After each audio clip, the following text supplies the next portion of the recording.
He stood 6'2" in a time of small men, riding a great white stallion and carrying 2 gold-plated Colt revolvers. He was a master of disguises who could track a wolf through a thunderstorm, yet he could not read a single word. To the outlaws of the Old West, he was the indomitable Marshal. To the lawless, he was a nightmare wrapped in a black duster. But before he was a legend, he was a slave who won his freedom with his fists and a prayer. This is the true story of the greatest lawman the American frontier ever saw. The dust of Texas was red, thick, and tasted of iron. In 1862, the world was on fire. The American Civil War was raging, and Bass Reeves was a man owned by another.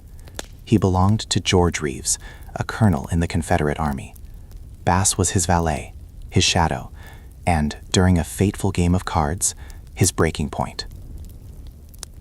The argument started over a hand of poker. George, fueled by whiskey and the arrogance of the era, struck Bass. In that moment, the centuries of chains snapped in Bass's mind. He didn't cower. He struck back. He laid the colonel flat on the floor, and knowing that a black man hitting a white officer was a death sentence, he ran. He didn't run east or west. He ran north into the nations, the Indian Territory, modern-day Oklahoma. For years, Bass lived among the Cherokee, Creeks, and Seminoles. He learned their languages, their medicine, and most importantly, their way of the brush. He became a ghost. He learned to track a man by the way a blade of grass was bent, and how to fire a pistol with a speed that defied the eye. He was a man without a country, a fugitive in a land of exiles. 1875. The Civil War was over, but the West was bleeding. The Indian Territory had become a haven for the worst dregs of humanity, murderers, horse thieves, and whiskey runners. Judge Isaac Parker, known as the Hanging Judge, took his seat in Fort Smith, Arkansas. He needed men who were brave enough to go into the nations and bring out the devils. "I need men who know that land like the back of their hand," Parker growled to his U.S. Marshals, "and I need men who aren't afraid of dying." One name kept coming up: Bass Reeves.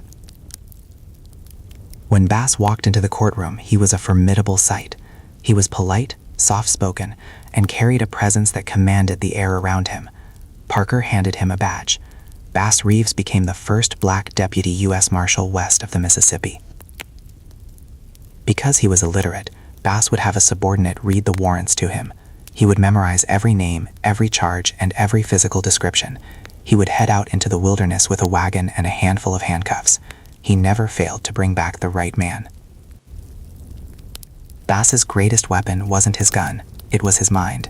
He was a master of psychology. Once, he was hunting 2 outlaws who were holed up in a cabin, waiting to kill any lawman who approached.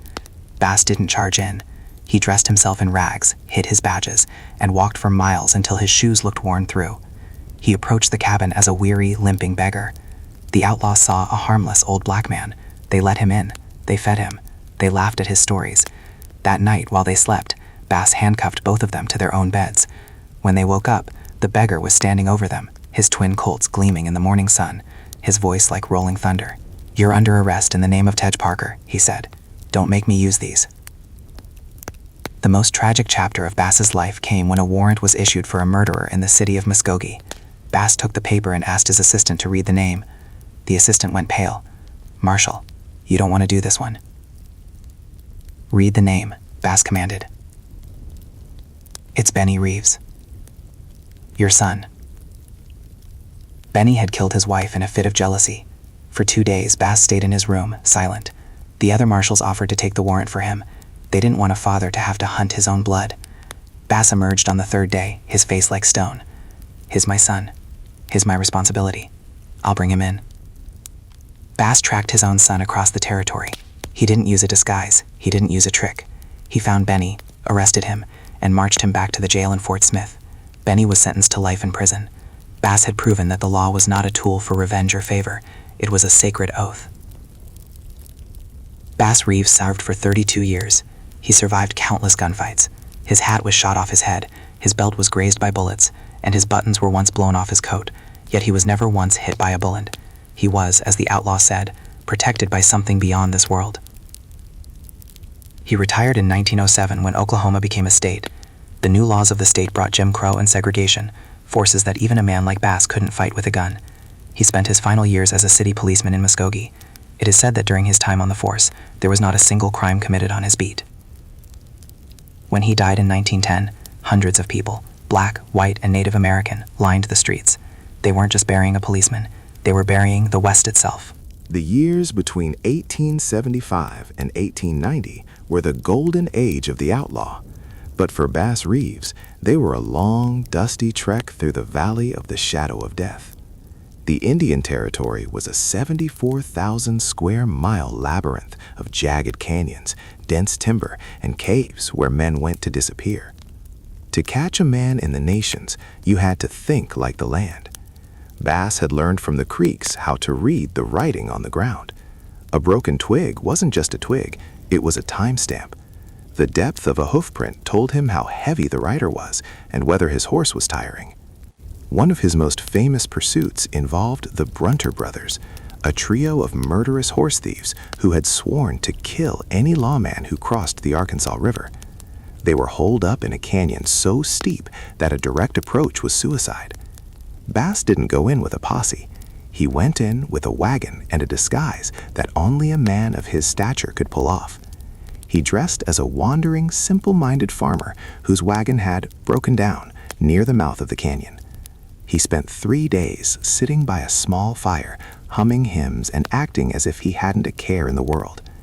The Brunters watched him from the ridges for 48 hours. Finally, convinced he was just a harmless fool, they descended to rob him. "You got any money, old man?" the eldest Brunter spat, leveling a Winchester at Bass's chest. Bass looked up, his eyes wide and watery. "Just a few nickels, sirs. Please don't hurt a poor soul." As the three brothers relaxed, Bass's hands moved with the speed of a striking rattler. He didn't reach for his waist. He reached into the folds of his ragged coat where his twin Colts were already cocked. Crack, crack. 2 brothers were on the ground with shoulder wounds before they could even blink. The third dropped his rifle in sheer terror. Bass stood up, his simpleton persona vanishing like smoke, replaced by the cold, towering authority of a U.S. Marshal. "I've got 3 sets of irons in the wagon," Bass said, his voice deep as a funeral bell. "I suggest you help your brothers into them." Even a legend wasn't immune to the prejudices of the era. In 1887, Bass Reeves faced his greatest challenge, not from an outlaw's bullet, but from a courtroom in Fort Smith. He was charged with the murder of his camp cook, a man named William Leach. The prosecution claimed Bass had killed him in a fit of rage over a spilled pot of grease. For the first time in his life, Bass was on the other side of the bars. The hanging Judge Parker, the very man who gave Bass his badge, presided over the trial. The tension in the territory was electric. Outlaws celebrated, thinking the Iron Star was finally tarnished. But during the trial, the truth emerged. The shooting had been a tragic accident. Bass had been cleaning his weapon when it discharged. The jury, composed of both white and black men, deliberated for only a short time before returning a verdict of not guilty. Bass walked out of the courtroom, pinned his star back on his chest, and went straight back into the nations. He didn't seek revenge against his accusers. He simply went back to work. He had a job to do, and the devils weren't going to arrest themselves. As the 1890s rolled in, the frontier was changing. Railroads were slicing through the wilderness, and telegraph wires were humming with the news of a closing era. But the violence didn't stop. It just got faster. Bass was sent to the hell on the border, the nickname for the jail and court system at Fort Smith. He was now a veteran, a man whose name was whispered in saloons from Texas to Kansas. He had arrested the notorious outlaw Bob Dozer, a man so elusive he was thought to be a warlock. Dozer had evaded every marshal for 5 years. Bass tracked Dozer through a literal cyclone. While the outlaw thought the storm would hide his tracks, Bass used the thunder to mask the sound of his horse's hooves. When he finally cornered Dozer in a muddy clearing, the outlaw refused to surrender. "I ain't going to a cage, Reeves," Dozer screamed over the wind. "Then you'll go to the ground," Bass replied. Dozer drew. Bass fired. 1 shot. The man who had eluded the law for half a decade fell dead in the mud.